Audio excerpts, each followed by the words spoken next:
I don't know about you, but as a traditional artist, I started out that way, and I'm still going that way because. All right. So I don't know. I guess for beginner artists, what do you recommend to have for starter tools? Honestly, a pencil and a paper. That's all you really need. I don't think any sort of tools. I mean, obviously, different tools that you use can help better execute ideas that you have in your head when it comes to art, to making art. But when it comes down to the fundamentals, all you really need is a pencil and a paper. I feel that. I feel that. I think I'm still using. I bought this pack of mechanical pencils like sometime late last year, and I'm still using the same one that I got first out the package. I mean, yeah, it's evergreen. Where do you begin when drawing and doing art? You mean how did I start drawing? Yeah, like where did you begin, I guess, skill wise? What made you want to get into art? What pushed you to get past that barrier of not liking your initial art, if you even had that? Well, I've been drawing ever since I was a child. Like, I'm talking like toddler age. And it just came down to drawing things. Like, I was just a very creative person from the jump, from childhood. And that came from my family.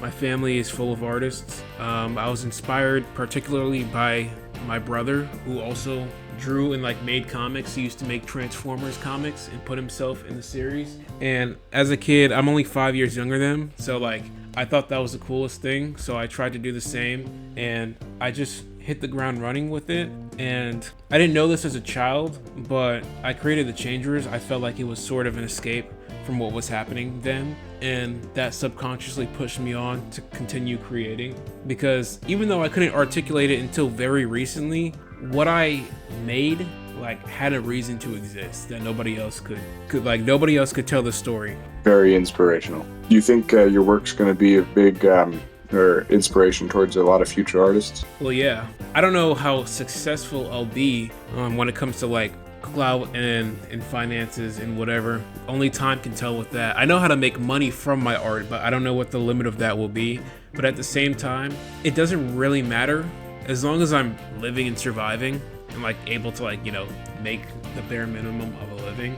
And also, as long as my work is already inspiring people. I feel like I don't need to justify what I do anymore. I feel like people there's a clear appeal there. Oh, you inspired me, that's for sure. Thank you. Was there ever a point when you were doing art where you felt like giving up, and if so, what made you keep pushing? Well, that's happened multiple times.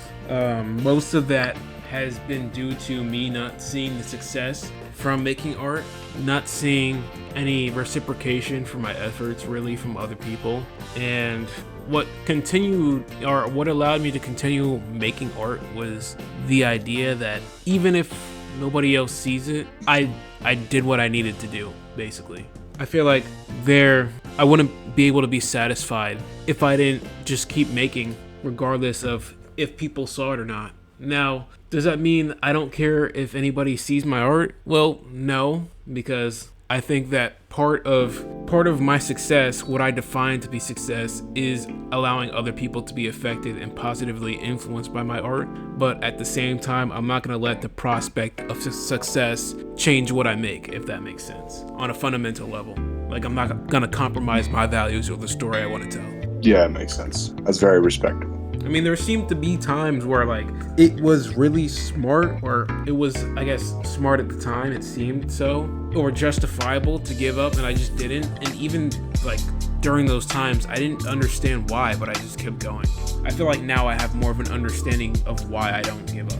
It's, like I said, it's very inspirational. Thank you. All right, now on to the more practical stuff. So, in my experience, which is not a lot, when any young artist asks me for advice and stuff, not only am I absolutely stumped, but I have noticed a trend that a lot of them start drawing the heads first. It's where a lot of them start, at least next in my experience. I don't know, what's your how do you draw heads? What are the steps you take in order to consistently draw decent looking heads? I would look into the Loomis method, which is essentially starting with a circle and then dividing that circle into halves. And then it's basically just constructing the head using proportions. For example, half of that circle would be in between the eyebrow and the nose, the bottom of the nose. And then the bottom, I don't know, it's hard to describe with just words. but essentially what it does, it just breaks the head into simple shapes and ratios that you can remember,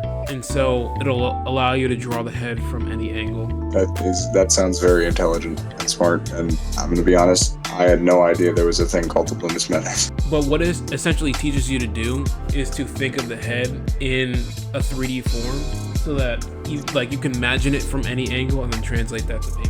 Oh yeah, I gotta look that up because I might need that. I feel like it's pretty easy to learn, but to master it, it would take practice. So low skill floor, high skill ceiling kind of thing. Yeah. All right. Eyes. How would you explain how to draw eyes to beginner artists? That one's hard because my eyes are very stylized, and you first have to understand how a real eye works before you can stylize it. And I don't really know, nobody's ever asked me how do you draw eyes before, so I actually don't know how to respond to that. You're good. Hair. That's another thing I don't know. When it comes to practical anatomy things, it's kind of hard for me to describe unless you give me something and then you're like, how could I change this? But I'm kind of a person who just puts shit on the paper. I've studied individual body parts and different hair, eyes, hands, etc. But a lot of that just comes down to simplifying shapes. I think you owe it to yourself to do that, because even though it seems like homework, it'll make drawing body parts in the future, when you do actual pieces, more subconscious. You won't have to think about it. I think I vaguely remember a video where this guy was like, hey, if you want to do stylized art, you got to understand what you're stylizing. Yeah. Going over why you should learn at least some sort of realism, and you learn how to draw anatomy so that you know and have a basis to stylize off of. Yeah. Real quick, tangents. Thoughts on those? Because I didn't even know those existed as problems in art for a couple days ago. I used to be adverse to tangents, but then once when I found out that they existed, I became laser focused on making sure they didn't appear in my art. And eliminating tangents is one way to give your art immediately more depth, because basically tangents, it's the instance where two lines that represent different parts of the figure or of the drawing not overlap, that's the opposite of what I'm talking about, but they converge in a way where it doesn't convey any depth. They touch, but they don't overlap.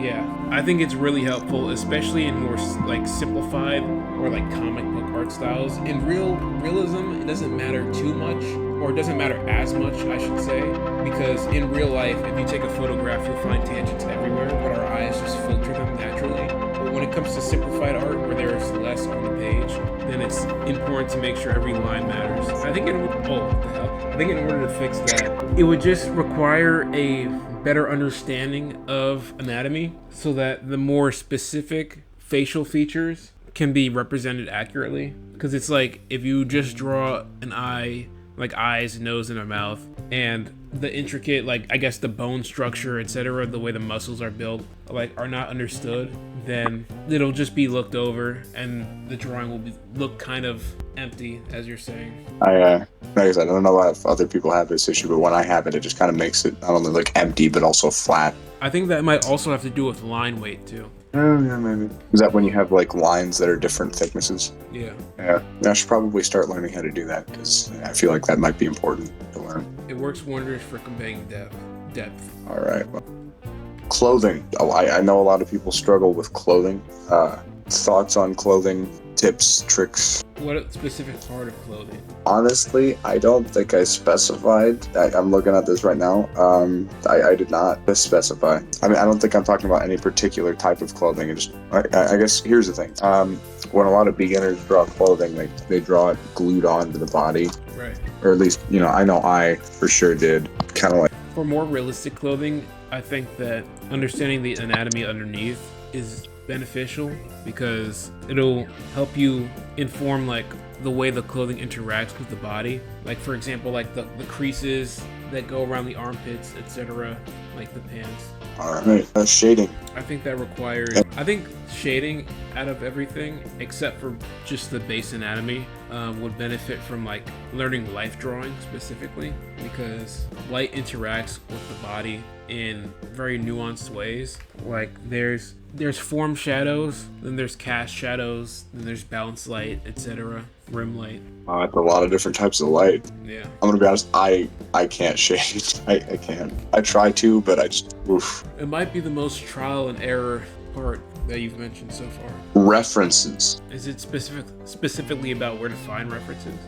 No. I mean, I think it would probably be good if you had any suggestions. Like I said, I probably should have majorly specified the question down because references is not a question. But references in general, how to use them, I guess. I think that'd probably be the best. For gesture drawing and learning how to draw poses, I recommend quick poses. For basically everything else, I pretty much use Pinterest. So originality. I've seen a lot of people question, not me personally, but they've been wondering how to make original characters or just be creative in the sense of being able to come up with new ideas. Like I said, mostly with characters or stories. What do you recommend for that? Like how do you, I guess, build up the brains to come up with your own original stuff? For me, it's wanting to say something through the characters, giving a message to the audience, or prompting them with a question, a rhetorical question, whether it be about a certain relationship or life or politics, etc. And the way to do that successfully through characters, in my opinion, is to just read, watch as much as you can to avoid, number one, to avoid falling into common tropes that are overused, and to just have a wider scope or a wider library of narrative reference that you can take from when it comes to creating your own characters. Holy shit.